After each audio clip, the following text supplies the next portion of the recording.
ఆయన ఆయన మాటలు పేగులు మెడలేసుకుంటా, కనుగుడ్లతో గోటీలాడతా, లాగుల తొండలు జొర్రగొడతా, పండబెట్టి తొక్కుతా, గోసి ఊడగొడతా, లాగులు ఊడగొడతా అంటూ రాక్షస భాషలో చెలరేగిపోతుంటే పాపం సామాన్య ప్రజలు ఈ ముఖ్యమంత్రి గారిని చట్టబద్ధత ఏమైంది, 6 గ్యారెంటీలు ఏమైందని అడిగే ధైర్యం ఉంటుందా అధ్యక్ష? అధ్యక్ష హరీశ్రావు గారు బడ్జెట్ పైన మాట్లాడండి. ఇది నేను మాట్లాడలేను, గౌరవ సభానాయకుడు అన్న మాటలే యాద్ చేసిన. బడ్జెట్ ఉన్నది అది అయితే అధ్యక్ష, ఓకే అధ్యక్ష, ప్లీజ్ అధ్యక్ష. అయితే అధ్యక్ష, ఒకరోజు గౌరవ ముఖ్యమంత్రి గారు అల్లూరి సీతారామరాజు గారి కార్యక్రమానికి వెళ్ళారు హైదరాబాద్లో. నేను అనుకోకుండా టీవీ చూస్తున్నాను. అల్లూరి సీతారామరాజు గారి జన్మదిన కార్యక్రమం అనుకుంటా వెంకయ్య నాయుడు గారు వేదిక మీద ఉన్నారు. ఆ వేదికలో మాట్లాడుతూ వెంకయ్య నాయుడు గారు, కొంతమంది ప్రముఖులు రాజకీయాల్లో భాష బాగలేదు, రోజు రోజుకు దిగజారిపోతుంది, బడ్జెటే దిగజారిపోతుంది అంటే ముఖ్యమంత్రి గారు ప్రామిస్ చేసిండు ఆ రోజు, ఇక ఇవాళ నుంచి నేను భాష మార్చుకుంటా, మంచిగా మాట్లాడతా అన్నాడు. కానీ మార్చుకోలేదు. సరే అధ్యక్ష, ఓకే అధ్యక్ష, ఐ రెస్పెక్ట్ యూ అధ్యక్ష. అధ్యక్ష నేను అధ్యక్ష వారట్లా మాట్లాడినా మాకు అభ్యంతరం లేదు అధ్యక్ష.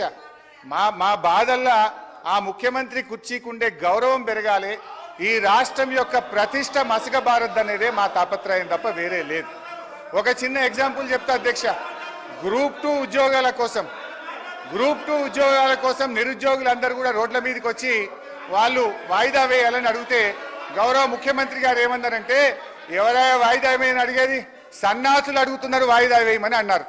అన్నాక 3 రోజులకే వాయిదా వేసింది. మరి ఇప్పుడు ఎవరు సన్నాసులు అంటే? నేను అనేది ఏంటంటే అధ్యక్ష, దయచేసి అట్లా మాట్లాడకూడదు. అదేవిధంగా మోతీలాల్ అనే ఒక నిరుద్యోగి నిరాహార దీక్ష చేస్తే ముఖ్యమంత్రి గారు ఏమన్నారంటే, ఆయన అప్లికేషనే పెట్టలేదు, ఆయనకు అసలు హాల్ టికెటే లేదు అన్నాడు. తెల్లారైన 3 హాల్ టికెట్లు బయట పెట్టిండు. ఎవరి గౌరవం దెబ్బతిన్నది? మేమనేది ఒక ముఖ్యమంత్రి స్థాయిలో ఉన్నప్పుడు బాధ్యతాయుతంగా మాట్లాడితే రాష్ట్ర గౌరవం బాగుంటుంది, వారికి కూడా మంచిగా ఉంటుంది. ముఖ్యమంత్రి గారి రాజకీయ రొదలో, తిట్ల దాడిలో 6 గ్యారెంటీల చట్టబద్ధత ఏమైంది మహాప్రభు అనే. 1 minute ఒకటి సార్, గౌరవ సభ్యుడు హరీష్ రావు గారు దాదాపు 1.5 గంట అయింది సార్ మాట్లాడబట్టి. 1.5 గంటకెళ్ళి ఒక్కసారి కూడా ఆయన బడ్జెట్ మీద మాట్లాడకపోగా ఆయన భయపడతారు సార్. ఒకటే సార్, ఆయన గ్యారంటీలు అంటున్నారు సార్. గౌరవ హరీష్ రావు గారు మాట్లాడిందంతా కూడా సభని తప్పుతో పట్టించేదిగా ఆయన మాట్లాడి చూస్తున్నాం సార్. 1.5 గంటకెళ్ళి ఆయన ఆడికే వస్తారు. ఆయన గ్యారంటీల విషయం అంటుండు సార్, గ్యారంటీల విషయం అంటున్నాడు. 2001లో ఆయన పార్టీ పెట్టినప్పుడు సార్, కొండా లక్ష్మణ్ బాబుజీ గారి ఇంట్లో పార్టీ పెట్టినప్పుడు, నేను తెలంగాణ పార్టీ పెడుతున్నాం, రాష్ట్రాన్ని తెలంగాణ వచ్చే మొట్టమొదటి ముఖ్యమంత్రి దళితుడు అవుతాడు, దళితుడిని చేయలేకపోతే మెడ మీద తల తీసుకుంటా అని ఆ రోజు ముసలైనాయి సార్. అబద్ధాలు అంటే వీలై, గ్యారంటీలు అంటే వీలై, మోసాలు సార్. డబుల్ బెడ్రూమ్ కడతా, డబుల్ బెడ్రూమ్లో బిడ్డ అల్లుడు వస్తే ఎక్కడ వండుకోవాలి, బేకరీలో కట్టేసుకోవాలి. మీ రంగ మాటలు సార్. ఒక నిమిషం సార్. ఇంకొకటి సార్, ఇంకా హరీష్ రావు గారు ఒక మాట మాట్లాడి సార్. హరీష్ రావు గారు 24 గంటలు కరెంట్ ఇచ్చినా అన్నాడు సార్.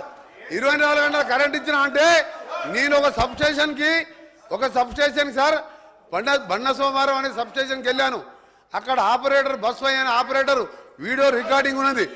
నేను నా సర్వీసులో 9 ఏళ్ళు అయింది సార్. ఎలక్షన్ల ముందు 9 ఏళ్ళకెళ్ళి సర్వీసులో ఉన్నాయి. ఇక్కడ ఎప్పుడు కూడా 14 గంటల కరెంటు రాలేదని నాకు రికార్డు తీసి చూపిస్తే రాత్రి లాగ్ బుక్లు వాపసు తీసుకొచ్చాడు. మోసాలు, దగా, కుట్రలు, అబద్ధాలు అన్ని నేర్పింది ఎవరంటే అవన్నీ టీఆర్ఎస్ పార్టీ పుట్టిన తర్వాత పుట్టిన సార్. ఇలా దళితులు ముఖ్యమంత్రి ఉన్నారు సార్. ఆఖరికి మా దళిత ప్రతిపక్ష నాయకుడు ఉంటే చూసి ఓడవలేక 13 మంది శాసనసభ్యులని సంతలో పశువుల్లాగా కొని ప్రతిపక్ష హోదా లేకుండా చేసాడు. ఇవాళ హరీష్ రావు గారు మాట్లాడితే సార్, ఇవాళ దయ్యాలు వేదాలు వెళ్తున్నాయి. మొత్తం మోసం, దగా, కుట్రలు, కుతంత్రాలు. నిజంగా నువ్వు మాట్లాడే సార్, ఒక్క పాయింట్ కూడా సపోర్ట్ ఇవాళ వాళ్ళు మాట్లాడమని అందుకని హరీష్ రావు గారు నీ దగ్గర సబ్జెక్ట్ లేదు. నేను అనుకోండి సార్ చివరిగా నిన్న టీవీలో చూసేవారు అంటే నిన్న కేసీఆర్ గారు ప్రెస్ మీట్లో సార్ కేసీఆర్ గారు మీడియా బయట పోయి రేపు కాంగ్రెస్ పార్టీ బడ్జెట్ మీద వచ్చి చీల్చి చెండాడుతా అంటే నేను 9 నెలలకే వచ్చి కూర్చున్నా సార్. ఇక చీల్చి చెండాడుతాడు ఎవరి ఏం చెండాడు సార్. ఆయన వచ్చే మొగలు లేక ఈయనను పంపించిండు. మా బడ్జెట్ ఏమన్నా సార్ 72,000 కోట్ల అగ్రికల్చర్ కోసం 72,000 కోట్లు పెట్టాం. ఇరిగేషన్కి 22,000 కోట్లు పెట్టాం. చేసేదే బడ్జెట్లో పెట్టాం. ఇవాళ మీలాగా మోస బడ్జెట్ పెట్టలే. ఇవాళ చీల్చి చెండాడుతాడు సార్. కేంద్రం అన్యాయం చేస్తే కేంద్రం తెలంగాణకి అన్యాయం చేస్తే సార్ కేంద్రం అన్యాయం చేస్తే చీల్చి చెండాడి మునగాడు ఒక్క మాటకెళ్ళండి సార్ నోట్లకెళ్ళి. ఇవాళ మేము మా ముఖ్యమంత్రి గారు మా డిప్యూటీ సీఎం గారు మంచి బడ్జెట్ ప్రవేశపెడితే ఇవాళ దాని గురించి మాట్లాడుతుంది సార్. నిజంగా ఇప్పటికైనా ఎమ్మెల్యే హరీష్ రావు సమాధానం చెప్పి మీ ప్రతిపక్ష నాయకులు రావాలని డిమాండ్ చేస్తున్నారు.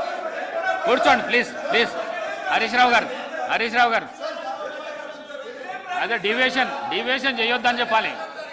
మీరు ఇడికొచ్చుడు గారు డివియేషన్ చేయకపోతే ఇవన్నీ రావు. డివియేషన్ చేయకుండా బడ్జెట్ మీద మాట్లాడండి. మీరు మాట్లాడితే వాళ్ళు మాట్లాడతారు. స్పీకర్ సార్ నేను మీ మాట మీద గౌరవం పెట్టి ఏ మంత్రికి కూడా అవకాశం ఇవ్వకుండా గంటన్నర నుంచి నేను మీ మాటలు వింటున్నాను. మీరు డివియేషన్ కాకండి, బడ్జెట్ పైనే మాట్లాడండి. మీరు బడ్జెట్ పైనే మాట్లాడండి ప్లీజ్. స్పీకర్ సార్ ఆగండి.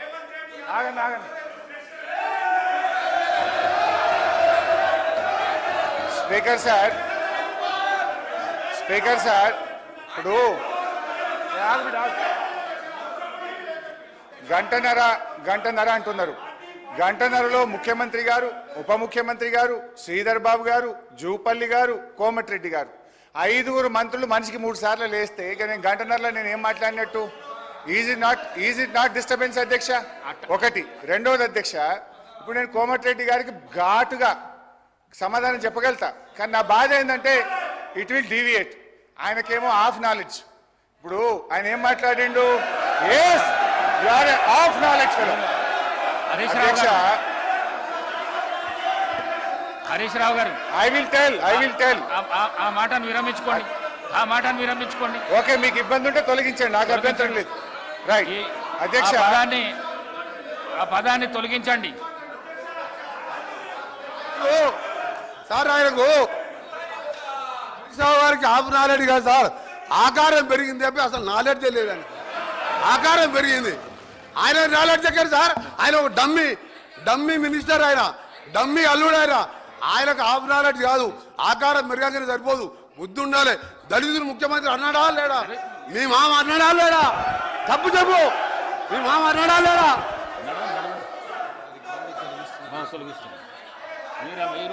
స్పీకర్ సార్ ఇదే కోమటిరెడ్డి వెంకటరెడ్డి గారు 50 కోట్లకు పిసిసి అధ్యక్ష పదవి కొనుక్కున్నారు రేవంత్ రెడ్డి గారని ఈయనే చెప్పింది కదా సార్. మరి దాన్ని ఏమంటారు అధ్యక్ష? ఇదే కోమటిరెడ్డి వెంకటరెడ్డి గారు జిల్లా కలెక్టరేట్లు, సచివాలయాలు అద్భుతంగా కట్టిండు కేసీఆర్ గారని ఈయన గారే చాలా సార్లు మెచ్చుకున్నాడు అధ్యక్ష. ఇవాళ నేను ఎందుకు ఆ మాట అన్నంటే అధ్యక్ష, కోమటిరెడ్డి వెంకటరెడ్డి గారు మేము అగ్రికల్చర్ కు 72,000 కోట్లు పెట్టామన్నాడు. అంటూనే మళ్ళీ వెంటనే ఇరిగేషన్ కి 22,000 కోట్లు పెట్టమన్నాడు. ఆయనకు అర్థం కాని ఏంటంటే బట్టి గారు చేసిన అంకెల గారడి వారికి అర్థం కాలే. వారు పెట్టిన అగ్రికల్చర్ 72,000 కోట్లలో అన్ననే ఇరిగేషన్ ఉన్నది, అన్ననే కరెంట్ ఉన్నది, అన్ని కలిపి మాయ చేసి అగ్రికల్చర్కి ఏదో ఎక్కువ పెట్టినా అని బట్టి గారు చేసిన మాయను ఆయన అర్థం చేసుకోక అగ్రికల్చర్ 72 వేరే చెప్పిండు, ఇరిగేషన్ 22 వేరేగా చెప్పిండు. అందువల్ల నేను ఆ మాట అన్న తప్ప వేరే అనలే. ఆయనకి ఇబ్బంది అయితే నాకు అభ్యంతరం లేదు అధ్యక్ష. ఇకపోతే అధ్యక్ష, నేను ఒకటే విషయం గౌరవనీయులు బట్టి గారిని కోరుతా ఉన్నా అధ్యక్ష. ఐ డిమాండ్, మీకు ప్రజల పట్ల ఏమాత్రం ప్రేమ అభిమానాలున్నా, భయభక్తులున్నా, మీరిచ్చిన హామీల మీద ఏమాత్రం గౌరవం ఉన్నా ఒప్పుకోండి. మీకు నీతి నిజాయితీ ఉంటే ఈ బడ్జెట్ ప్రసంగంలో మొదటి వ్యాఖ్యలోనే తెలంగాణ ప్రజలారా మమ్మల్ని క్షమించండి, మేము మాట తప్పినాం, 100 రోజుల్లో 6 గ్యారెంటీలు అమలు చేయలేకపోయినాము అని హలో తెలుగు రాజ్యం ఛానల్ చూస్తున్నారా? సామాజిక రాజకీయ జీవన చిత్రణే తెలుగు రాజ్యం. అతిశయోక్తులు అసత్యాలు ఉండవు. రాజకీయ కోణం కాదు, ప్రజా కోణమే కొలబద్ద. తెలుగు రాజ్యం వీక్షణ మీ ఉత్తమ అభిరుచికి నిదర్శనం.